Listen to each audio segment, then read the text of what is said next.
कहते हैं शहर कायल से, जहां कराची से हमारे नुमाइंदे जावेद महमूद आराइन की रिपोर्ट के मुताबिक पाकिस्तान रेंजर्स सिंध और पुलिस की डकैतों और जुरान पेशा नासिर के खिलाफ कार्रवाइयां जारी। पाकिस्तान रेंजर्स सिंध और सिटी डिस्ट्रिक्ट पुलिस की इंटेलिजेंस मालूमात की बुनियाद पर कराची के इलाका लियारी में मुश्तरका कार्रवाई के दौरान डकैती और स्ट्रीट क्राइम में मुलविस 2 मुल्जिमान सैयद जवाद शाह और सरदार मोहम्मद उर्फ कानिया गिरफ्तार। मुल्जिमान के कब्जे से असला और एमुनेशन बरामद। दौरान तफ्तीश मुल्जिम सैयद जवाद शाह ने अपने दीगर साथियों के हमरा कराची के मुख्तलिफ इलाकों में डकैती की दर्जनों वारदातों में मुलविस होने का एतराफ किया है।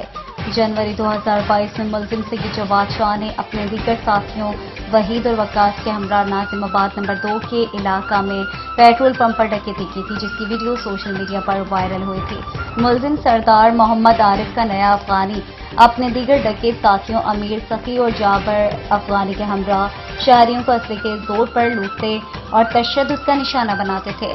चंद माह पहले रेंजर्स और एस्ट पुलिस की अफगान डकैत हकीम और चीचो गैंग के खिलाफ मुश्तरका कार्रवाइयों और गिरफ्तारियों के बाद से मुल्जिम ईरान फरार हो गया था और हाल ही में ईरान से वापस आया है।